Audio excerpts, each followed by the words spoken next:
دو جملے آپ نے فرمائے کہ مقابلہ جس وقت یزید کو برجمان کیا جا رہا تھا خلافت اور ملوکیت کے درمیان نہیں تھا بلکہ انتشار اور ملوکیت کے درمیان تھا، اور اس معاملے میں سیدنا امیر معاویہ کا جو اسوہ ہے وہ ایک امت کے محسن کی صورت میں سامنے آتا ہے. کیسے آتا ہے بیان کیجیے گا.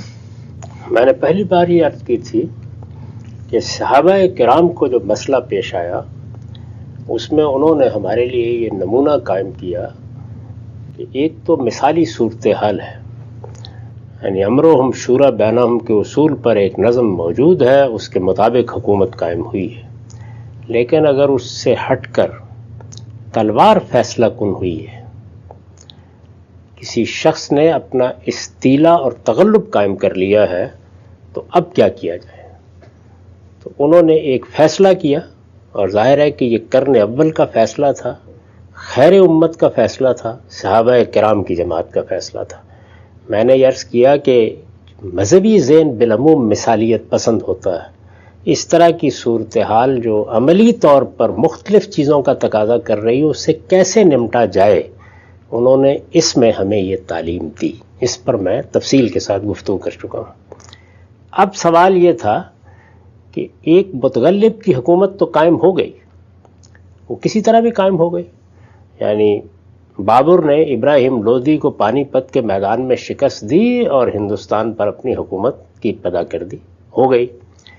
اب انتقال اقتدار کے مرحلے آنے ہیں، یعنی ایک حکومت قائم ہوئی ہے، اس پر جو شخص بھی اس وقت ذمہ داری کے منصب پر فائز ہے اس کو ایک دن دنیا سے رخصت ہونا ہے.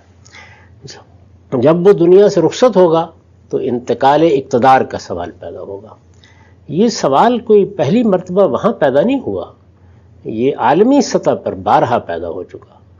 جب ریاستیں قبیلے کی سطح پر تھیں اس وقت بھی پیدا ہوتا تھا، جب شہری ریاستیں وجود میں آنا شروع ہوئیں اس وقت بھی پیدا ہوتا تھا، اور یہ سلطنتوں کے پیدا ہونے کے بعد بھی سامنے آیا. تو میں نے یہ عرض کیا تھا کہ جو جمہوری اصول ہے یا امرہم شورا بینہم کا اصول ہے، یہ اصول تو فلسفے کے سامنے بھی رہا، حکمت کے سامنے بھی رہا، اور اس کو اللہ تعالیٰ نے بھی بیان کر دیا ہے. لیکن جب انسانوں کے ساتھ اس کا تعلق قائم ہوا ہے تو عملی طور پر یہ تو ممکن ہو گیا کہ چھوٹی جماعتوں میں اسے روبہ عمل کر لیا جائے. یہ بھی ممکن ہو گیا کہ اس سے آگے بڑھ کر سٹی اسٹیٹ میں یا کسی شہری ریاست میں، جیسے مدینہ کی ریاست ابتدا میں تھی، اس پر عمل کر لیا جائے. لیکن سلطنتوں کے زمانے میں آ کر یہ ناقابل عمل ہو گیا. یعنی میں جو لفظ استعمال کر رہا ہوں وہ یہ نہیں ہے کہ اس پر عمل کرنا مشکل ہو گیا، یہ ناقابل عمل ہو گیا. یعنی اب وہ کیا طریقہ اختیار کیا جائے کہ جس سے اس پوری سلطنت میں جو لوگ موجود ہیں ان کی ریپرزنٹیشن ہو سکے، کیونکہ اور تو کوئی طریقہ نہیں ہے نا. یا آپ ایک ایک فرد کو شامل کریں گے، 10,000 کے قریب صحابہ کرام تھے ابتدا میں، چلیے 1,00,000 کی تعداد ہو گئی، یہ قابل عمل ہوگا. لیکن میں نے عرض کیا کہ ایک بڑی سلطنت قائم ہوئی. یعنی جو پہلی سیاسی تبدیلی آئی وہ مدینہ کی ریاست کے جزیرہ نما عرب تک وسیع ہو جانے کی تھی. اب جو سیاسی تبدیلی آئی وہ یہ ہے کہ ایک بہت بڑی سلطنت کہ اس زمانے کے بہت سے ملک اس کے صوبے بن گئے اور وہ بر اعظموں کی سرحدوں تک پھیل گئی. اتنی بڑی سلطنت میں اس اصول کے مطابق حکومت کیسے قائم کی جائے؟ یہ وہ سوال ہے کہ جس سوال پر ہم بعض اوقات سیاسی حقائق کو بالکل نظر انداز کر کے فتویٰ دینے لگتے ہیں. یعنی یہ ایک بڑا اہم سوال ہے، کیا طریقہ اختیار کیا جائے. اس میں میں نے یہ گزارش کی تھی کہ اللہ تعالیٰ نے انسان کو بنایا اس طرح ہے کہ اس میں قوت ایجاد اپنا اظہار فی الفور نہیں کر دیتی، بلکہ اس میں صدیوں تک انتظار کرنا پڑتا ہے. اس زمانے میں آپ اطمینان کے ساتھ بیٹھ کے کہتے ہیں کہ امریکہ جیسے بڑے ملک میں، کینیڈا جیسے بڑے ملک میں، روس جیسے بڑے ملک میں، ہندوستان جیسے بڑے ملک میں، چین جیسے بڑے ملک میں ہم انتخابات کرا دیں گے. یہ کیسے ممکن ہوا ہے؟ یہ اس لیے ممکن ہوا ہے کہ انسان نے بے شمار ذرائع ایسے پیدا کر لیے ہیں جن میں اب آپ کے لیے رابطہ کرنا، پہنچنا، اطلاع دینا یہ چشم زدن کا معاملہ بن گیا. یعنی اس وقت تو اگر آپ بیٹھ کے یہ سوچیں کہ نمائندے بھی کیا کرنے ہیں منتخب کر کے، ہر معاملے میں ساری قوم سے رائے لے لی جائے تو یہ بھی ممکن ہو گیا. لیکن کیا یہ پہلے دن ممکن ہو گیا تھا؟ کیا یہ جس وقت رومن ریپبلک رومن امپائر میں تبدیل ہو رہا تھا اس وقت ممکن ہو گیا تھا؟ کیا یہ جب ساسانی سلطنت وجود پذیر ہو رہی تھی اس وقت ممکن ہو گیا تھا؟ جب بازنطینی حکومت قائم ہو رہی تھی اس وقت ممکن ہو گیا تھا؟ یہ صدیوں تک ممکن نہیں ہو سکا. اس لیے میں نے یہ عرض کیا تھا کہ معاویہ رضی اللہ عنہ کے سامنے یہ آپشن ہی موجود نہیں تھا، یعنی یہ ختم ہو گیا. جو آپ نے خلفائے راشدین کا طریقہ دیکھا وہ ایک شہر کے حد تک یا اس سے زیادہ آگے بڑھ کر قبائلی معاشرے کے حامل ایک ملک کی حد تک ممکن تھا. اس سے آگے اس پر عمل کرنا ممکن ہی نہیں تھا، ممکن ہی نہیں تھا. جب ایک چیز ممکن ہی نہیں ہے تو وہ زیر بحث کس طریقے سے لائی جا سکتی ہے؟ اور میں نے یہ گزارش کی تھی کہ اس معاملے میں تینوں چیزوں کو الگ الگ سمجھ لینا چاہیے. یعنی خود انسان، کیا اس کا شعور اس سطح پر پہنچ گیا ہے کہ اس طرح کا کوئی نظام بنایا جا سکتا ہے؟ ذرا اس شعور کی داستان بھی سن لیجیے. اللہ تعالیٰ نے یہ بات قرآن میں بیان کی ہے کہ بنی اسرائیل نے ایک موقع کے اوپر بادشاہت کا خود تقاضا کیا. کیوں کیا؟ اس کی تفصیل بیان کی ہے. اب ذرا وہ تفصیل دیکھیے کیا ہے. یہ بات تو قرآن میں بیان ہوئی ہے لیکن اس کی تفصیل آپ کو سیمول میں ملے گی. بائبل کی سیمول 1 میں 8ویں باب میں یہ پوری تفصیل بیان ہوئی ہے. اچھا، وہ کیا ہے؟ وہ یہ ہے کہ جس وقت سیدنا موسیٰ علیہ السلام دنیا سے رخصت ہوئے تو ان کے بعد بھی یوشع کو یا یشوع کو، اگر عربی تلفظ لیں تو اقتدار منتقل ہو گیا. ان کی حیثیت بالکل وہی تھی جو صدیق رضی اللہ عنہ کی تھی. یہ جماعت کتنی ہے؟ اب آ کے کوئی 1.5-2 کروڑ 2.5 کروڑ تک پہنچی ہے.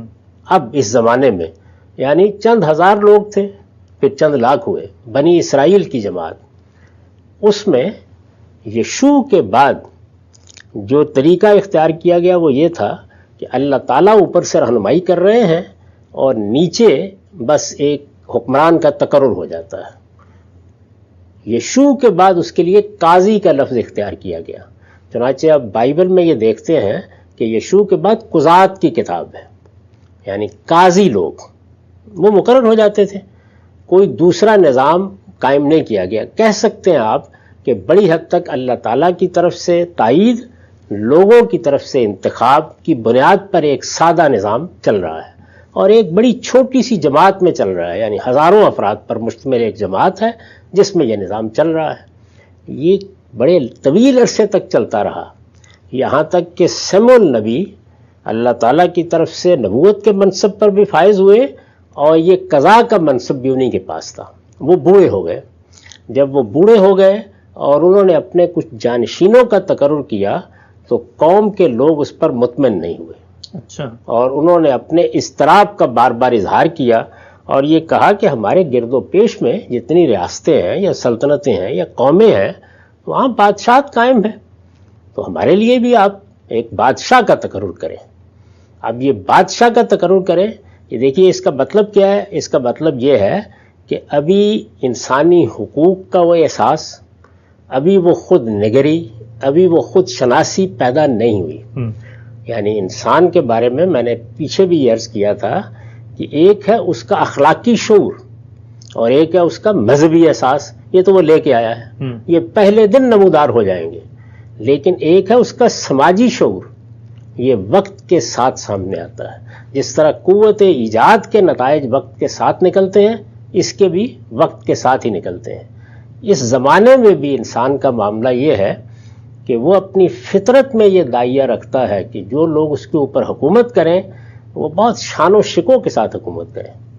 جس طرح ہر انسان اپنے لیے ایک شان، ایک مرتبے کا احساس پیدا رکھتا ہے، جس کو بیان کیا نا بعض فلسفیوں نے کہ آدمی کے اندر جس طرح جنس کی جبلت ہے، جس طرح بھوک کی جبلت ہے، پیاس کی جبلت ہے، اسی طرح برتری کی جبلت بھی ہے. اور ایڈلر نے اپنے فلسفے کی بنیاد اس پر رکھی، برتری کی، تفوق کی جبلت. اس تفوق کی جبلت کا ایک انفرادی ظہور ہوتا ہے، ایک اس کا قومی ظہور ہوتا ہے. لوگ یہ شعر پڑھنے کی حد تک تو پڑھ لیتے ہیں کہ سلطنت اہل دل فقر ہے شاہی نہیں، لیکن کسی فقیر کو آسانی کے ساتھ اپنے حکمران کے طور پر قبول کرنے کے لیے تیار نہیں ہوتے. یعنی بادشاہ چاہیے، کوئی عظمت کا احساس ہو. کیا سبب ہے اس بات کا کہ اس 21ویں صدی میں بھی آپ دیکھتے ہیں کہ جمہوریت کی ماں کہا جاتا ہے برطانیہ میں بادشاہت موجود ہے، آج بھی موجود. اور اب بھی آپ لوگوں سے پوچھیں تو ایک بڑی تعداد اس کے حق میں رائے دے گی. باقی تو انسانی فطرت میں یہ چیز ہے، اس کا ظہور ہوا. اب میں نے یہ مثال اس لیے پیش کی ہے کہ انسانی معاشرے میں اگر مجھے اقبال نے کہا ہے نا کہ ہم نے خود شاہی کو پہنایا ہے جمہوری لباس، جب ذرا آدم ہوا ہے خود شناس و خود نگر. تو یہ خود شناسی اور خود نگری اگر قومی سطح پر موجود نہیں ہے تو دیکھیے بنی اسرائیل نے کیا مطالبہ کر دیا. اس مطالبے پر اللہ تعالیٰ کی طرف سے جواب ہے. اچھا، وہ جواب 8ویں باب میں نقل ہوا ہے، پڑھیے پھر دیکھیے کیا ہے. اللہ تعالیٰ فرماتے ہیں کہ تمہارا بادشاہ تو میں رہا ہوں موسیٰ علیہ السلام کے زمانے سے لے کے اب تک. اچھا، میری طرف سے معاملات دیکھے جاتے رہے ہیں. تم بادشاہ چاہتے ہو، وہ تمہیں اپنے دربار میں بلائے گا، وہ تمہارے نوجوانوں سے بیگار لے گا، وہ تمہاری لڑکیوں سے خدمت لے گا اور انہیں کنیزیں بنائے گا. تو یہ چاہتے ہو تم، یہ پیش نظر ہے تمہارے. یعنی ملوکیت کے جتنے بھی پہلو ہو سکتے ہیں وہ سب کے سب اس میں بیان کیے ہیں سیموئل نبی نے اللہ تعالیٰ کی طرف سے. یہ سارے بیان کرنے کے بعد بھی بنی اسرائیل نے کیا کہا؟ ہمیں بادشاہ چاہیے. قرآن نے اس کو نقل کیا واقعے کو، ہمیں بادشاہ چاہیے. انہوں نے اپنے پیغمبر سے یہ تقاضا کیا. اللہ تعالیٰ نے فرمایا ٹھیک. یہ اللہ تعالیٰ نے جو فرمایا ٹھیک ہے، یہ کیا چیز ہے؟ یعنی اس سے یہ واضح ہو گیا کہ ایک بڑی چھوٹی سی جماعت میں بھی ابھی وہ سماجی شعور نہیں پیدا ہوا، وہ سیاسی شعور نہیں پیدا ہوا کہ اس کے ہاں ایک جمہوری نظام وہاں ممکن تھا. ایک چھوٹی جماعت میں، ایک سٹی سٹیٹ میں، ایک شہری ریاست میں ممکن تھا، لیکن ممکن ہوتے ہوئے بھی یہ لوگ اس کے لیے تیار نہیں ہوئے. آپ ذرا تصور کیجئے کہ اس کے بعد پھر اللہ تعالیٰ نے اپنی پوری اسکیم میں کیا تبدیلی کی. یہ نہیں کہ یہ چیز اللہ کے پیش نظر نہیں تھی، وہ ایسی چیزوں کو اس طرح سامنے لاتے ہیں اللہ تعالیٰ تاکہ انسانی فطرت کو ہم بھی سمجھ سکیں، یہ دیکھ سکیں کہ اس کا ظہور کیا ہوتا ہے. وہ ایک حکم دے دیتے، لیکن انہوں نے فرمایا کہ بہت اچھی بات ہے، ہم یہ مطالبہ مان رہے ہیں. چنانچہ اللہ تعالیٰ کی طرف سے طالوت کا تقرر کیا گیا. اللہ تعالیٰ کی طرف سے قرآن مجید نے اس واقعے کو بیان کیا ہے. وہاں اس کی تفصیلات ہیں. ساؤل کا تقرر کر دیا گیا جس کو ہمارے ہاں طالوت کہا جاتا ہے. جب ان کا تقرر کر دیا گیا تو آپ جانتے ہیں کہ پھر بادشاہت کی ابتدا ہو گئی، اور بادشاہ تھے سیدنا داؤد، بادشاہ تھے سیدنا سلیمان، اور ان کو پیغمبری دی گئی. یعنی یہ وہ تعلق ہے. امرہم شورا بینہم اس وقت بھی صحیح اصول تھا. اللہ تعالیٰ نے اس وقت بھی اس کی ابتدا ایسے ہی کی تھی. اور آپ جانتے ہیں یہ مدت کتنی تھی؟ سیدنا موسیٰ علیہ السلام کے بعد کم و بیش 500 سال. اچھا، یہ 1000 قبل مسیح میں سیموئیل نبی ہوئے ہیں.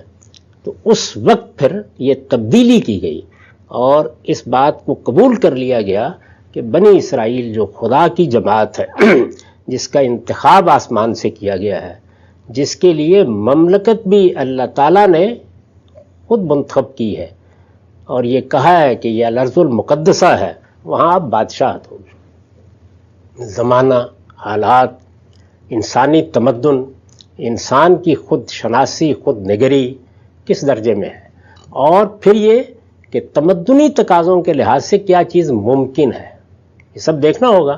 تو سلطنتوں کا زمانہ جب آیا ہے، خواہ وہ آپ رومن امپائر کی تاریخ پڑھیں یا بازنطینی سلطنت کی تاریخ پڑھیں، سلطنت کا زمانہ جب بھی آیا ہے تو اس کے سوا کوئی چارہ نہیں رہا کہ اب استبدادی یا آمرانہ نظم کو قبول کر لیا جائے.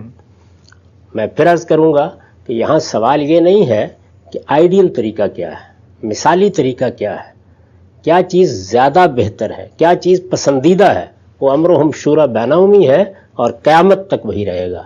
لیکن تمدن کہاں کھڑا ہے، انسانی سماج کہاں کھڑا ہے، سماجی اور سیاسی شعور کس مقام پر ہے، اس کا لحاظ رکھتے ہوئے آپ مشروع کے بجائے مرجو صورت کو قبول کریں گے. اور یہی ہونا چاہیے، ایسا ہی کرنا چاہیے. یہ اصل میں وہ مطابقت ہے جو آپ اصول میں، نظریات میں، خاص طور پر سیاسی اور معاشی امور سے متعلق پیدا کرتے ہیں. یہ اللہ کا بنایا ہوا قانون ہے. اس کے تحت اس وقت پوری دنیا نے جب وہ سلطنتوں کے دور میں داخل ہوئی ہے تو ملوکیت کو قبول کیا. موجودہ زمانے میں یہ جو استبداد ہے یا آمریت ہے، ظاہر ہے کہ جمہوریت کے مقابلے میں یہی ہوگی. استبداد اور آمریت میں بعض نئی صورتیں اختیار کرنی ہیں. ایک نظر ان کے اوپر بھی ڈال لیں. ملوکیت تو بہت پرانی ہے اور اس وقت بھی ہمارے ہاں سعودی عرب میں موجود ہے، بلکہ جزیرہ نما عرب میں جتنی دوسری ریاستیں قائم ہیں ان میں بھی ملوکیت ہی کے طریقے پر حکومت کا نظم چلایا جا رہا ہے. یہ اب بھی موجود ہے، اسی طرح موجود ہے. یہ بہت پرانا طریقہ ہے. موجودہ زمانے میں کیا ہوا ہے، جب بہت منظم فوجیں وجود میں آ گئی ہیں تو آپ نے یہ دیکھا کہ وہ بھی کبھی کبھی شب خون مارتی ہیں اور اپنی قوموں کو فتح کر لیتی ہیں. یہ ہوا. یہ سب سے بدترین صورت ہے، یعنی آمریت کی یا استبدادی حکومت کی، اس لیے کہ اس میں اخلاقی اصول بھی پامال ہوتے ہیں اور اس کے ساتھ ایسے لوگ حکومت کرنے کے لیے آ جاتے ہیں کہ جن کا نہ اس کا کوئی تجربہ ہوتا ہے نہ پس منظر ہوتا ہے، اور پھر وہ ہر قدر کو پامال کرتے چلے جاتے ہیں. دو صورتیں اور بھی پیدا ہوئی ہیں. ایک یہ ہے کہ ایک پارٹی کو منظم کر لیا جائے.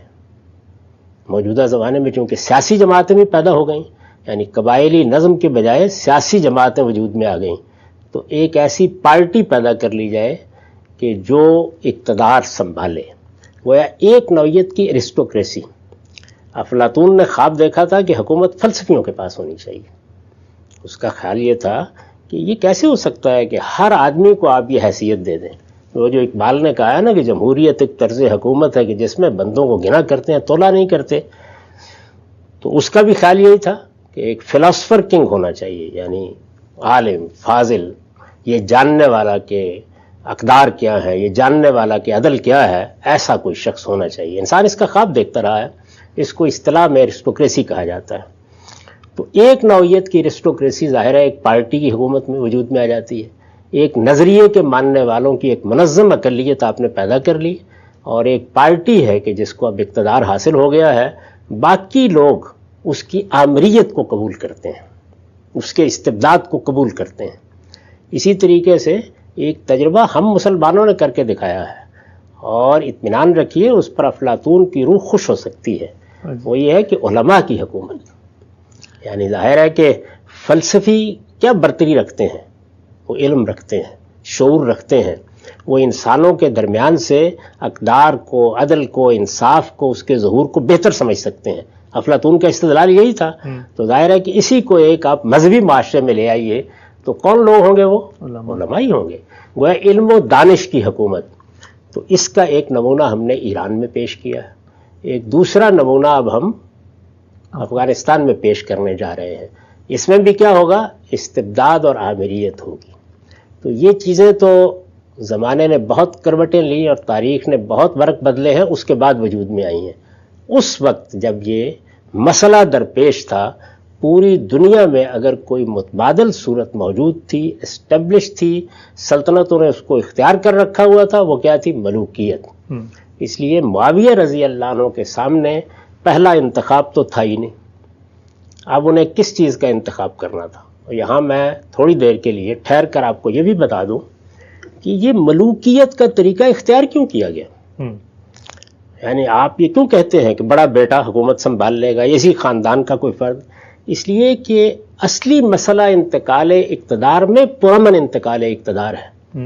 جس چیز کو کسی حال میں بھی انسانی علم و عقل گوارا نہیں کرتے، وہ ہے بار بار انتشار کا پیدا ہونا، خانہ جنگی کا پیدا ہونا. میں نے جو بہت ابتدا میں گفتگو کی تھی اس میں آپ کو یہ بتایا تھا کہ اللہ تعالیٰ جس طرح عالم پیدا کرتا ہے، شاعر پیدا کرتا ہے، ادیب پیدا کرتا ہے، حوصلہ مند لیڈر بھی پیدا کرتا ہے. اور وہ چاہتے ہیں کہ وہ آگے بڑھیں، نظم سنبھالیں. اس زمانے میں آپ نے اس کا طریقہ ایجاد کر لیا، یعنی یہ کہ سیاسی جماعتیں بنا لیجئے. جن لوگوں کو بھی یہ شوق ہے وہ اس میدان میں آئیں، وہ آ کے اپنا نقطہ نظر پیش کریں اور لوگوں سے رائے لے لی جائے. گویا بیلٹ کے ذریعے سے آپ پرامن انتقال اقتدار یا پرامن طریقے سے فصل نزاع کی صورت پیدا کرنے میں کامیاب ہو گئے. اس وقت کیا کیا جاتا اس کے لیے؟ اگر آپ اس کے لیے کوئی دوسرا راستہ بھی اختیار کریں اور آج کے زمانے میں بھی اختیار کر کے دیکھ لیں. یعنی یہ تو جمہوریت کا راستہ ہے نا, یہ نئی ایجاد ہے. اس کے سوا جو راستہ بھی آپ اختیار کریں گے, لیڈرشپ کی صلاحیت رکھنے والے لوگوں کے مابین نزاع لازماً برپا ہو جائے گا, آپ اسے روک نہیں سکتے. یہی وہ سبب ہے کہ آپ یہ دیکھتے ہیں, یعنی ہمارے ہاں تو لوگ بہت مثالی نوعیت کی گفتگو شروع کر دیتے ہیں. آپ یہ دیکھتے ہیں کہ آپ کے یہاں سیاسی جماعتیں بنتی ہیں, جب وہ بننے کا عمل کر رہی ہوتی ہیں تو بالکل اسی طرح سے کوئی بڑی شخصیت سامنے آ جاتی ہے. وہ بڑی شخصیت اپنے کارناموں کی بنیاد پر, اپنی لیڈرشپ کی بنیاد پر, اپنی غیر معمولی شخصیت کی بنیاد پر لوگوں میں اپنا اثر و رسوخ قائم کر لیتی ہے. اب آپ کے لیے کوئی چارہ اس کے سوا نہیں ہوتا کہ اسی کی اولاد میں قیادت کو باقی رکھیں. اپنے ملک پر ایک نظر ڈال کے دیکھ لیجیے. یعنی ہمارے ہاں مذہبی جماعتیں بھی ہیں, سیاسی جماعت میں بھی ہیں.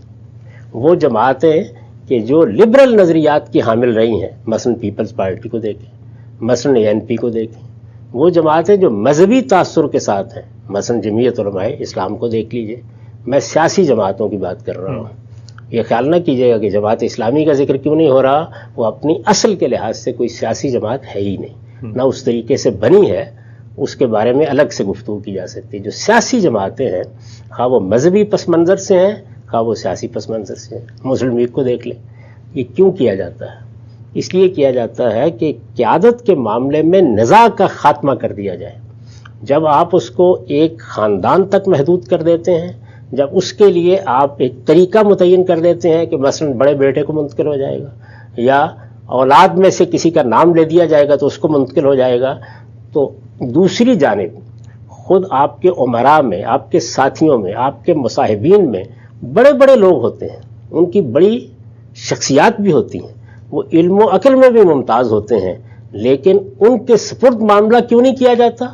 اس لیے نہیں کیا جاتا کہ نزاع پیدا ہو جائے. سب کا اتفاق نہیں ہوگا. سب کا اتفاق نہیں ہوگا. ہر شخص یہ کہے گا کہ پھر میں کیوں نہیں. وہ جو ہے تو ایک لطیفے کی بات, ایک مرتبہ مولانا سید اللہ صاحب مودودی نے کسی مجلس میں دیکھا کہ لوگوں کا ایک کے بعد دوسرا نکاح ہو رہا ہے, تو انہوں نے کہا کہ جب بھی سنتا ہوں کوئی عقد کہیں ہوتا ہے, حسرت آتی ہے کہ افسوس کہ میں کیوں نہ ہوا. لیڈر لوگ بھی کہتے ہیں کہ میں کیوں نہ ہوا. تو یہ چیز پیدا ہو جاتی ہے. اس کا فیصلہ کیسے کیا جائے؟ تو جمہوری روایات جہاں پختہ ہو جاتی ہیں, جہاں قومی شعور بہتر ہو جاتا ہے, جہاں قومی شعور اس درجے میں پہنچ جاتا ہے کہ آپ اطمینان کے ساتھ یہ کہہ سکتے ہیں کہ وہ لوگ جن کو ہم نے ایک فوج کی صورت میں منظم کیا, خود اسلحہ دیا ہے, وہ اپنی توپ اور اپنی تلوار اور اپنی بندوق لے کر حکومت پر قبضہ نہیں کریں گے. جب اس درجے میں شعور پہنچ جاتا ہے تو ان ملکوں میں سیاسی جماعتوں میں بھی یہ تبدیلی آ جاتی ہے. جب یہ چیز نہیں ہوتی تو آپ دیکھتے ہیں کہ نتیجہ کیا نکلتا ہے. انہی خاندانوں میں قیادت کو محدود رکھنا پڑتا ہے, یہاں تک کہ وہ لوگ جن کے بال سیاست میں سفید ہو چکے ہوتے ہیں, جو ایک لمبے عرصے تک لیڈرشپ کے ساتھ جدوجہد کر چکے ہوتے ہیں, جو عالم فاضل ہوتے ہیں, وہ بھی اس بات کو قبول کرنے کے لیے تیار ہو جاتے ہیں کہ اچھا اگر 10-20 سال یا 24 سال یا 20 سال کی کوئی لڑکی یا لڑکا بھی ہے تو اسی کی قیادت تسلیم کر لی جائے. اور دیکھیں کہ وہاں بھی تلوار نہیں نکلتی, بلکہ یہ مجبوری ہے جس کے تحت آپ ملوکیت کے اس اصول کو تسلیم کرتے ہیں. تو دنیا نے جس وقت وہ اس منزل پر پہنچ گئی کہ اب بڑی سلطنتیں قائم ہوں گی, تو میں نے عرض کیا کہ جمہوریت کا امکان ہی نہیں تھا. اس لیے بھی نہیں تھا کہ قومی شعور, سیاسی شعور, سماجی شعور اس درجے تک پہنچا نہیں تھا. ایسا کوئی ایوان بنانا ممکن نہیں تھا جو لوگوں کی نمائندگی کر سکے. قوت ایجاد نے وہ ذرائع نہیں پیدا کیے تھے کہ اس طرح آپ انتخابات کرا سکیں. اس لیے یہ تو آپشن ہی نہیں تھا, انتخاب ہی نہیں تھا اس مرحلے پر. انتخاب یہ تھا کہ دنیا میں جو اس وقت طریقہ رائج ہے وہ ملوکیت کا طریقہ ہے, کیا اسی کو اختیار کر لیا جائے. تو معاویہ رضی اللہ عنہ نے اس مرحلے پر یہ فیصلہ کیا, اور یہ ان کا فیصلہ ہے. اور میں یہ عرض کرتا ہوں کہ تدبیر اور سیاست میں یہ کوئی آسان فیصلہ نہیں تھا. پیچھے امرہم شورا بینہم کی روایت, لوگ کیا کہیں گے, ایک مشروع طریقے کو چھوڑ کر مرجو طریقہ اختیار کیا جا رہا ہے, لیکن جو تدبیر اور سیاست کی گہرائی ہے اس کو سمجھنے والی شخصیت نے یہ فیصلہ کیا, اور اس طرح مسلمانوں کی اس سلطنت کو بچا لیا جس پر آج آپ افتخار کا اظہار کرتے ہیں. اگر اس سے کوئی مختلف فیصلہ کیا جاتا تو آپ جانتے ہیں نتیجہ کیا نکلتا. خانہ جنگی ہوتی, چھوٹے چھوٹے ٹکڑوں میں پوری سلطنت بٹ جاتی, آپ انسانی تمدن اور انسانی ساخت اور انسانی شخصیت کو کسی سانچے میں آسانی سے نہیں ڈال سکتے. اس وقت لوگ خلافت کی بات کرتے ہیں، پیچھے 12 صدیوں کی تاریخ ہے، آپ پھر بھی 55 ممالک کو آمادہ نہیں کر سکتے کہ وہ ایک قیادت کے تحت جمع ہو جائے.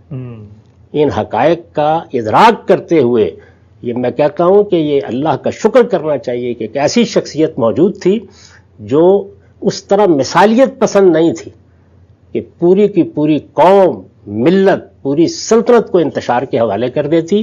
انہوں نے یہ فیصلہ کیا اور یہ فیصلہ بالکل ٹھیک تاریخی عوامل کے تحت کیا. یہ تاریخ کا جبر تھا، اس کے پیچھے کوئی برے محرکات نہیں.